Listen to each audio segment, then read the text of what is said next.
Buat teman-teman yang udah hafal, bisa baca bareng. Buat teman-teman yang belum hafal, bisa buka surat Al-Asr. Atau bisa sekedar menyimak. A'udzu billahi minasy syaithanir rajim. Bismillahirrahmanirrahim. Wal 'ashr. Innal insana lafi khusr illa alladhina amanu wa 'amilus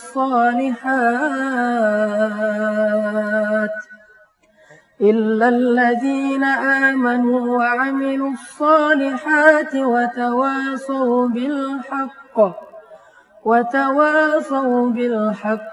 tawasaw bis sabr. Shadaqallahul azim. Surat Al-Asr ini adalah salah satu surat yang paling istimewa di dalam Al-Quran. Saking istimewanya surat Al-Asr ini, Nabi SAW mencontohkan sebuah sunnah kepada kita.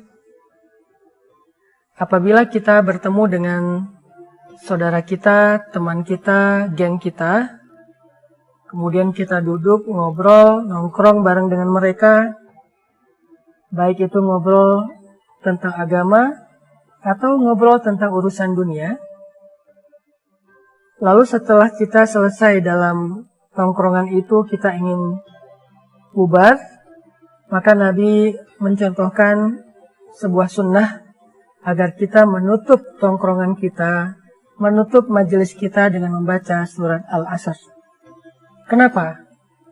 Kenapa di dalam sebuah majelis, baik itu majelis yang kopdar, kita nongkrong bareng, ataupun secara online seperti ini, kita dianjurkan untuk menutup majelis dengan membaca surat Al-Asr. Kenapa?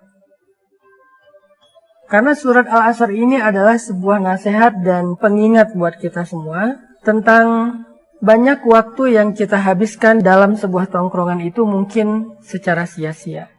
Mungkin tanpa kita sadari tadi dalam sebuah obrolan kita sempat membicarakan aib orang lain. Kita sempat berdusta secara nggak sengaja. Kita sempat bersenda gurau secara berlebihan. Kita sempat lalai dalam obrolan-obrolan yang kadang-kadang nggak bermanfaat. Maka membaca surat Al-Asr menjadi pengingat buat kita untuk meralat semua yang tadi kita ucapkan dengan istighfar. Makanya surat Al-Asr ini menjadi surat pengingat, surat yang menjadi nasihat sangat berharga untuk kita dalam mengisi hari-hari kita, waktu kita, hidup dan usia kita. Allah Subhanahu wa Ta'ala bersumpah. Dan tidaklah Allah bersumpah kecuali tentang sesuatu yang besar. Ketika Allah bersumpah di dalam Al-Quran, berarti Allah lagi mau ngomongin sesuatu yang penting. Jadi Allah tuh kalau lagi pengen ngomongin sesuatu yang penting, diawali dengan sumpah. Kalau kita mungkin menegaskan satu obrolan yang penting dengan sumpah. Sumpah, gue serius ngomong kayak gini. Sumpah ini beneran terjadi. Sumpah apa atau apapun lah bahasa kita, untuk menunjukkan bahwa yang kita obrolin itu sesuatu yang benar dan penting. Allah bersumpah dengan waktu, wal asr, bahwa sesungguhnya innal insan, manusia, lafi khusr, benar-benar berada di dalam kerugian. Banyak orang yang kata Allah di dalam ayat ini seolah-olah menghabiskan hidupnya dengan hal-hal yang sia-sia. Menghabiskan pemikirannya untuk hal-hal yang sia-sia. Menghabiskan tenaganya untuk hal yang sia-sia. Menghabiskan perasaannya terkuras untuk hal yang sia-sia. Jadi secara umum dasarnya kehidupan kita itu banyak sia-sianya. Coba renungkan hidup kita beberapa tahun ke belakang. Sebelum kita duduk dalam majelis ilmu kayak gini, sebelum kita mendengar nasihat-nasihat dari para ustadz atau ulama, coba renungkan kehidupan kita beberapa tahun ke belakang. Kayak gimana rasanya? Kita menjalani rutinitas kehidupan kita sehari-hari, tapi rasanya kayak lelah dan gak ada arti. Kita mencari uang, tapi kita nggak tahu buat apa. Kita berusaha mencari cinta, ingin mencintai dan dicintai, tetapi setelah kita mendapatkannya, kita ngerasa lelah sendiri. Kita mencari kesenangan ke sana kemari, tetapi semuanya seperti semu. Bahkan membuat kita semakin larut dalam dosa-dosa yang kita pikir dosa itu bisa membahagiakan kita. Yang kita pikir dosa itu bisa menyenangkan hati kita, ternyata semakin kita nambah dosa, semakin kita foya-foya, semakin kita merasa jenuh dan lelah. Kayak nggak ada rasa yang indah di hati kita, kecuali hanya sekedar kesenangan sesaat karena hawa nafsu. Itulah kehidupan kita secara nyata sebelum kita mengenal Allah. Sebelum kita mengenal Islam, apalagi jika seseorang udahlah dia nggak punya dunia, secara harta dia orang miskin, secara keluarga dia sebatang kara, secara fisik dia juga bukan orang yang sempurna amat, jauh pula dia dari Allah, maka menjadi lengkaplah perasaan jenuh, lelah, dan nggak berarti dalam kehidupan dia. Itulah yang dimaksud dengan firman Allah, Innal insan lafi khusr. Manusia itu rugi banget. Hanya menjadi manusia saja rugi. Kenapa? Karena manusia itu dasarnya hawa nafsu. Manusia itu suka mengeluh. Manusia itu nggak ada cukupnya. Manusia itu bodoh. Manusia itu lemah. Manusia itu nggak punya pegangan. Manusia itu nggak tahu apa-apa. Sehingga kalau dia hidup hanya mengandalkan dirinya sebagai manusia, hidupnya rugi.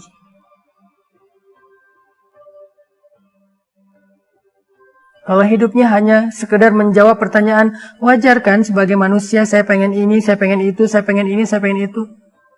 Hidupnya rugi. Semakin lama dia menyadari kerugian itu, menyadari kesalahan itu, semakin banyak yang hilang dari kehidupannya. Semakin banyak kebaikan-kebaikan yang hilang dari hidupnya. Makanya Nabi bilang, Man aslaha ma bainahu wa bainallah, aslahallah ma bainahu wa bainan nas. Siapa yang memperbaiki hubungannya dengan Allah, maka Allah akan memperbaiki hubungan dia dengan manusia. Man aslaha sariratahu, aslahallah alaniyatahu. Siapa yang memperbaiki urusannya yang tersembunyi, yaitu imannya, hatinya, niatnya, rahasia dia dengan Allah, hubungan dia dengan Allah, maka Allah akan memperbaiki urusan yang tampak, yaitu hubungan dia dengan manusia.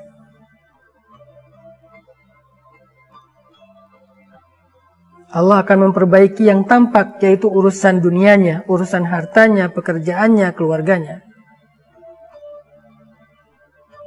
Itulah maksud Allah, teman-teman, di dalam surat Al-Asr.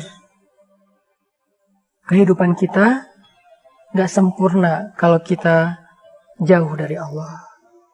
Kehidupan kita akan menemukan kebosanan, kejenuhan, kesia-siaan, kerugian, sampai akhirnya kita bingung, buat apa saya hidup, gak ada artinya kehidupan saya.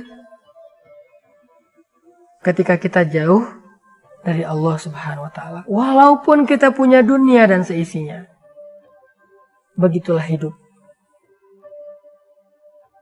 Kita dekat dengan makhluk, dekat dengan urusan-urusan dunia, tetapi kita jauh dari pemilik kehidupan. Itulah kenapa kita kehilangan arah, kita ngerasa hidup gak ada arti, sampai bahkan memilih lebih baik mati aja. Innal insana lafi khusr. Manusia berada dalam kerugian. Sehingga satu-satunya cara untuk memperbaiki kehidupan kita yang mulai kehilangan arah itu, kembalilah kepada Allah. Datang ke rumah Allah, sujud di hadapan Allah, renungkan kebesaran-kebesaran Allah, zikir, sebut nama-nama Allah, Minta maaf sama Allah untuk memperbaiki hubungan dengan Allah. Baru nanti Allah secara bertahap akan mengembalikan kualitas hidup kita. Akan memperbaiki urusan-urusan hidup kita yang selama ini berantakan karena kita jauh dari Allah. Jadi kalau kita ngerasa kurang terus, ngeluh aja. Ngeluh tentang keluarga, ngeluh tentang kerjaan, ngeluh tentang keadaan, ngeluh tentang penghasilan, rezeki, fasilitas hidup, ngeluh terus. Pasti ada masalah antara kita dengan Allah. Pasti. Innal insana lafi khusr. Semua yang kita lihat, yang kita rasakan, yang kita alamin dalam kehidupan itu hanyalah hal-hal yang sifatnya keluh kesah. Khusrin, rugi. Seolah-olah kita nggak pernah dapat kebaikan dalam hidup. Kenapa? Karena kita jauh dari Allah. Sehingga jalan satu-satunya memperbaiki itu adalah perbaiki dulu hubungan dengan Allah. Kembali kepada Allah. Beriman kepada Allah. Mulai percaya, bangun keyakinan kepada Allah. Perbaiki perasaan kita tentang Allah. Pikiran kita tentang Allah. Nanti Allah yang akan memperbaiki pikiran dan perasaan kita tentang hidup. Gimana cara supaya kita bisa terus memperbaiki hubungan kita dengan Allah? Kata Allah, wa amilus sholihat. Paksakan diri kita untuk berbuat amal solih. Paksakan diri kita untuk baca Al-Quran. Paksakan diri kita untuk berzikir. Paksakan diri kita untuk berdoa. Paksakan diri kita untuk sholat. Paksakan diri kita untuk sedekah, bantu orang lain. Paksakan diri kita. Bukankah orang dulu memaksakan diri berbuat dosa? Dengan bersusah payah untuk melakukan dosa. Namanya membuat dosa itu nggak susah payah. Emangnya berbuat dosa itu nggak capek? Sama capeknya. Orang berbuat dosa, capek. Orang bermaksiat, susah payah. Maka orang yang beramal soleh juga sama. Tetapi maksiat, capeknya membuat kita lebih capek. Lelahnya membuat kita semakin letih. Sedangkan amal soleh, capeknya seperti orang olahraga. Capek, tapi ada endorfin yang membuat dia happy. Bukankah olahraga itu capek? Ya. Tetapi keringat yang keluar membuat dia lebih segar. Peredaran darahnya lancar. Akhirnya dia lebih semangat. Begitulah beramal soleh. Capek, tetapi capeknya membuat dia happy. Membuat hatinya lebih semangat. Membuat kehidupannya lebih berkualitas. Ada endorfin spiritual dalam amal soleh. Sama capeknya. Sehingga kalau kita pengen kehidupan kita berkualitas, paksakan diri kita untuk beramal soleh, walaupun capek. Yang ketiga,